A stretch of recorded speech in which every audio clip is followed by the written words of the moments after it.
Pues una vez más, buenos días, hermanos. Gracias porque podemos sentir la presencia de su Espíritu que nos une, nos dirige en la alabanza y gracias también por la palabra que hemos escuchado, porque pues de ella vivimos, Señor, y esperamos que en esta mañana podamos compartir junto su mensaje. Hemos estado en los últimos 3 domingos platicando sobre algo que es de suma importancia como todo el mensaje, pero en particular en el Evangelio de Cristo según Juan. Hemos estado compartiendo algunas frases y este es el último, eh, pues, meditación al respecto. Estoy hablando del Evangelio de Jesucristo según San Juan. Y para comprender mejor el contenido de este evangelio, es importante recordar que mientras los otros 3 evangelios, Mateo, Marcos y Lucas, hablan preferentemente de la humanidad de Jesús, es decir, cómo se llamaron sus padres, ah, el lugar donde nació, las enseñanzas en forma de parábolas y en sus encuentros. La diferencia entre estos 3 primeros, eh, pues, versiones del Evangelio y el de Juan consiste en que Juan escribió aproximadamente 50 a 60 años después de Jesús y las condiciones de la iglesia por entonces eran un poco diferentes. De hecho, había personas que estaban pues predicando otra palabra contraria a la que Jesús había predicado. Me refiero a un grupo de cristianos que se llamaban los gnósticos. Ellos pensaban que Jesús había sido 100% humano, pero que no era 100% divino, que era una criatura de Dios, que era alguien dotado de capacidades extraordinarias por Dios, pero que no era en sí mismo Dios. Y esta herejía estaba causando división dentro de la iglesia. Entonces, cuando tú y yo leemos el Evangelio según San Juan, vamos a encontrar diferencia o en el punto de vista del contenido de su mensaje. ¿Qué es lo que se proponía Juan al escribir su versión del Evangelio? ¿Hacia dónde dirigió Dios sus pensamientos? A establecer, a reafirmar lo que era la divinidad de Jesucristo. ¿Te acuerdas cómo empieza el Evangelio según San Juan? No empieza diciendo con el ángel apareciendo a María o todas estas cosas que tenían que ver con el contexto histórico. Juan empieza diciendo, en el principio era el verbo y el verbo era Dios y el verbo era con Dios. Y luego en el versículo 14 del primer capítulo, ahí mismo en Juan, dice, y aquel verbo se hizo carne, habitó entre nosotros, vimos su gloria, gloria como la del unigénito del Padre, lleno de gracia y de verdad. Si tú pones atención pues al mensaje, a las palabras que comparte Juan con la iglesia de aquel tiempo y con nosotros también, te vas a dar cuenta que el propósito, como estamos tratando de compartirlo, estaba en reafirmar esta doctrina. Jesús fue 100% humano, 100% divino. Y para establecer estas bases de su pensamiento, encontramos 7 joyas, por decirlo de alguna manera, que formaron parte de este diadema. 7 afirmaciones que hizo Jesús, especialmente las compartió con sus discípulos unas cuantas semanas antes de su muerte y su resurrección. De hecho, algunas de estas afirmaciones fueron ya el día anterior a que Jesús fue crucificado. ¿A cuáles afirmaciones nos referimos? Jesús dijo, yo soy la luz del mundo. Dijo también, yo soy el pan que descendió del cielo. Yo soy la vid verdadera. Yo soy la puerta de las ovejas. Yo soy el camino, la verdad y la vida.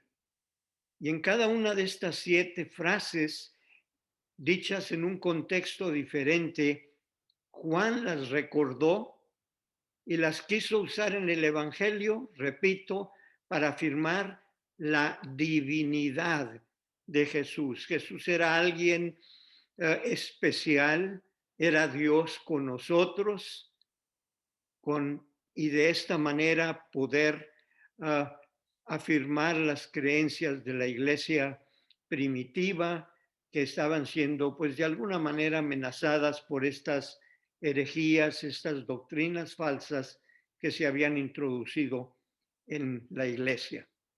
¿Sí? Hoy vamos a compartir particularmente las frases, yo soy el camino y la verdad y la vida.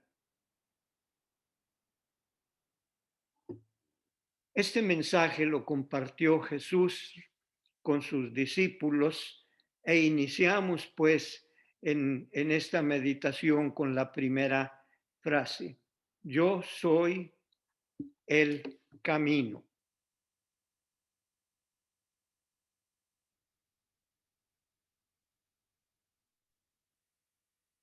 Esto es parte de un diálogo que tuvo Jesús con sus discípulos, en los cuales participaron primeramente o preferentemente Tomás y Felipe. Según la narración bíblica, encontramos a Jesús compartiendo estas 2 afirmaciones. Yo soy el camino y la verdad. Y repito, es parte de un diálogo en donde Jesús les había dicho, no estén preocupados, no tengan miedo, porque en la casa de mi Padre hay muchas habitaciones, muchas moradas hay. Yo voy a prepararles un lugar para ustedes, porque yo quiero que donde yo estoy, ustedes también estén. Jesús tratando de preparar a sus discípulos porque ya estaba muy cerca de su muerte y por supuesto de su resurrección. Y en este lenguaje, en esta manera de estar afirmando su divinidad, Tomás le dice a Jesús en este diálogo, bueno, Señor, no sabemos a dónde vas. ¿Cómo podemos saber el camino? Y es en ese contexto que Jesús le dice, Tomás, yo soy el camino, la verdad, la vida. Nadie puede venir al Padre sino por mí. Felipe, un poco confuso de alguna manera, no podían comprender la trascendencia de la palabra de Jesús. Le dice, mira, maestro, muéstranos al Padre y nos basta. Con eso tenemos. Y Jesús le responde a Felipe, tanto tiempo he estado con ustedes, Felipe, y no me han conocido. El que me ha visto a mí, ha visto al Padre. Es este el diálogo que Jesús tuvo con sus discípulos y estoy seguro que ahí estaba también Pedro y otros de los que le habían acompañado y a quienes Jesús había escogido porque ellos tenían que estar firmes en su fe porque a ellos les iba a tocar predicar esta palabra en tiempos difíciles. A ellos les iba a tocar predicar a nuevas personas que podrían traer otras ideas diferentes. En este diálogo, pues, Jesús trató de confirmar en sus discípulos que Él era Dios entre la gente. La divinidad, pues, de Jesús era su propósito al expresarlo de esta manera. Yo soy el camino. Observamos que Jesús no dijo, yo soy un camino más. Dijo, soy el único camino. Al hablar de esta manera, estamos diciendo que el pensamiento de Jesús con respecto a las condiciones que se daban en aquel tiempo era de que el camino era alguien especial. Usted y yo sabemos que los romanos contribuyeron en el mundo del Nuevo Testamento alrededor del mar Mediterráneo, contribuyeron con muchos caminos. Fue parte de la estrategia que ellos tuvieron como imperio para poder tener control. Al decir el mar Mediterráneo, imagínate al Golfo de México, desde Miami, dando toda la vuelta, pasando por Brownsville, pasando por México hasta llegar a Quintana Roo, a Cancún. No más que si lo ves, si lo puedes visualizar geográficamente, está al revés en el área de el mar Mediterráneo. ¿Por qué comentar esto? Porque Jesús sabía que la palabra camino y que los caminos eran muy importantes para la comunicación, para los negocios, y quiso usar esto en forma de metáfora para decir, así como conocemos muchos caminos por los cuales hemos transitado, bueno, entiendan que yo no soy un camino más, yo soy el camino. Estamos hablando, decía Jesús, de mi persona y no de algo material. Hace tiempo escuché una ilustración que me ayudó a comprender en parte esta verdad. Se trata en esta ilustración de un grupo de turistas que viajó al África del Norte. Ellos llegaron allá, ellos querían conocer más de cerca algunas de las ciudades, algunos de los lugares en la selva y pues preguntaron cómo es o cuál era el camino que ellos podían seguir para llegar a este lugar en específico. La respuesta que le dieron fue la siguiente: no hay ningún camino específico. La única manera de llegar de aquí al lugar donde ustedes van es siguiendo al guía, porque el guía es el camino. No hay en esta parte una carretera, no hay una forma de llegar sin contratiempos, sino que en cada ocasión que se va a ese lugar se tiene que seguir al guía. Repito, porque el guía es el camino. Eso es lo que Jesús les quiso enseñar a sus discípulos. Ahí está Tomás cuestionando, pues no sabemos el camino, no sabemos a dónde vas, Señor, háblanos más claro. Y en ese contexto, pues, es que yo veo que Jesús usó esta frase, esta metáfora, este lenguaje para decir, concéntrense en mi persona, porque en mí ustedes tienen el único camino que tienen que seguir. Tú recuerdas entre las cosas que pasaron en la Semana Santa, como el día que Jesús fue crucificado, algo pasó en el templo. Todos conocemos esa historia. Al momento en que Jesús estaba pendiente de una cruz, que estaba muriendo por ti, por mí, por nosotros, por todas las gentes que en un momento dado creyeran en él, algo pasó en el templo. El velo del templo se partió en dos. ¿Por qué es significativo decir esto? Porque antes el camino de los judíos para llegar a Dios era a través de una serie de ceremonias era a través de diferentes guardar mandamientos y tener sacrificios, y nadie podía tener comunicación directa con Dios. Y ahí en el templo había un velo que dividía el lugar santo del lugar santísimo.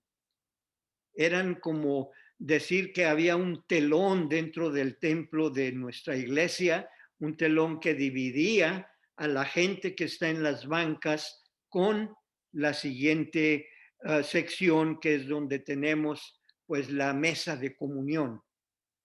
Entonces no había una comunicación directa, pero cuando Jesús falleció, se rompió el velo y de esta manera quedó libre el camino para poder que tú y yo y que las gentes de aquel tiempo pudieran tener comunión directa. Jesús les estaba preparando a sus discípulos a decirles, no busquen un camino particular, no es material. Yo, Dios con ustedes, soy el único camino. Y en esta forma se abrió pues comunicación directa entre tú y Dios, entre yo, entre nosotros y Dios, a través del velo. El velo roto representaba a Jesús en la cruz. El velo roto significaba es a través de mí únicamente que tú y yo podemos tener esta comunión con nuestro Padre Celestial. Hablando de lo mismo, de el camino, probablemente habrás notado en el libro de los Hechos que la palabra el camino muchas veces se menciona o en algunas se menciona con minúscula, la palabra camino, como por ejemplo cuando estaba un hombre llamado Apolos, que había venido del África del Norte y había llegado a cierto lugar a predicar, pues él no estaba muy bien entrenado para la predicación, y dice ahí en Hechos 18:26 que Priscila y Aquila, que eran dos líderes de la iglesia, maestros de Biblia, lo tomaron aparte y dice literalmente que lo llevaron aparte para exponerle a él, a Apolos, más exactamente el camino. Esta frase que usa Lucas en el libro de los Hechos nos da a entender que por entonces a el Evangelio, a los seguidores de Jesús, una de las formas como se les reconocía, además de llamarles cristianos, que fue en Antioquía donde por primera vez sucedió esto, se llamaba a los seguidores del camino. Y ya se usaba esta frase para hablar pues de los cristianos. En otro de los pasajes, cuando Pablo da testimonio de su fe en una de las veces que tuvo que confrontar al concilio, que lo cuestionaba mucho por su predicación, Pablo, en parte de su testimonio, él dijo lo siguiente: yo perseguía este camino hasta la muerte, poniendo en cárceles a hombres y a mujeres. Y repito, vuelve a usarse la palabra camino, y en este caso por Pablo. Yo perseguía a el camino. Y la diferencia es que aquí Hechos usa la palabra camino o está escrita con mayúscula, repito, refiriéndose no a un camino más, sino en este caso a Jesús. Tomás, en esto que tú me preguntas, ¿cómo podemos saber el camino? A ti te digo, yo soy ese camino que tú estás buscando. Yo soy esa verdad y esa vida que tú y yo necesitamos. Nadie viene al Padre sino por mí. Hermanos, en el Evangelio de Juan, pues se está hablando de la encarnación de Dios en el mundo por medio de Jesús.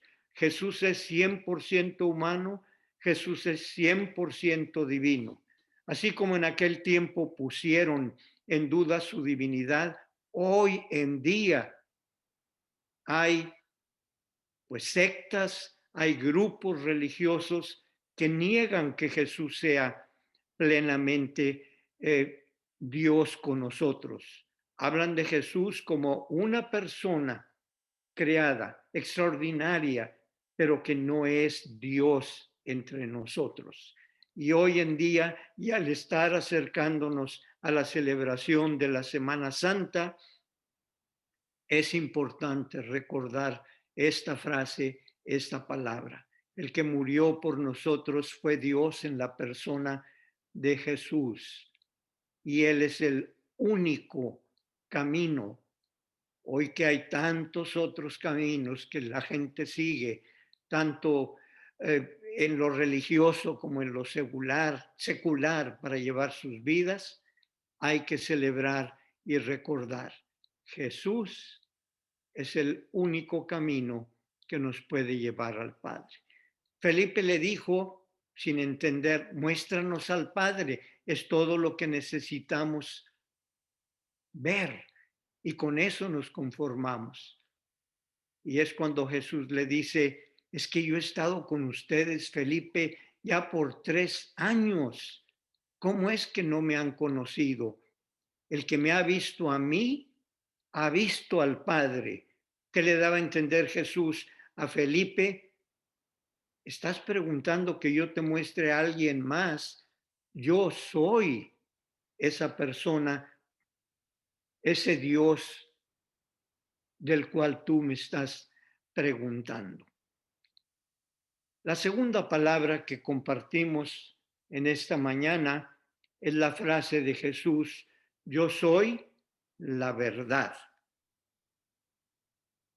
Hermanos, al hablar de esta manera, Jesús está recordándonos que la verdad no es un concepto más, es una persona. La verdad, tú puedes tener tus propias verdades para diferentes cosas, pero tú puedes tener una perspectiva de lo que sí es y lo que no es. Jesús se presenta en el Nuevo Testamento y Juan así lo enseña y lo predica, no como un concepto a seguir, sino como una persona. Y si tú recuerdas bien, ahí en Juan, en el capítulo 8, en donde Jesús tuvo una controversia con los fariseos a este respecto de que si era Dios, que cómo se atrevía a decir esas cosas, fue cuando Jesús les dijo, les dijo, y conoceréis la verdad, y la verdad los va a hacer libres.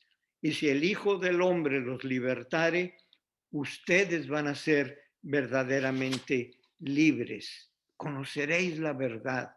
Se ofendían los fariseos porque decían, ¿cómo que la verdad? Tú no eres la verdad.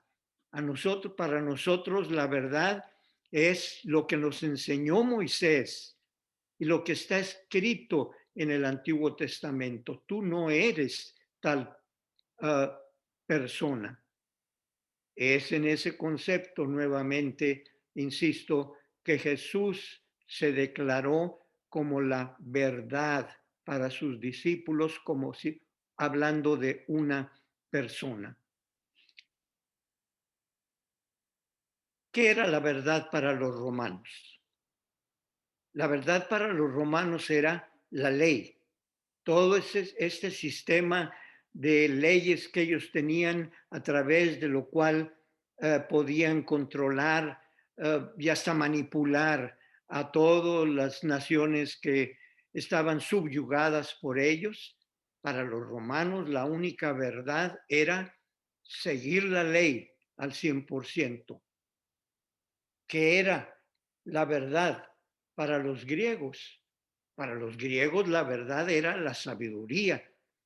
Querían conocer plenamente la verdad, tenían que escuchar a los filósofos estudiar a manera de que pudiera llegar un momento en que pudieran comprender.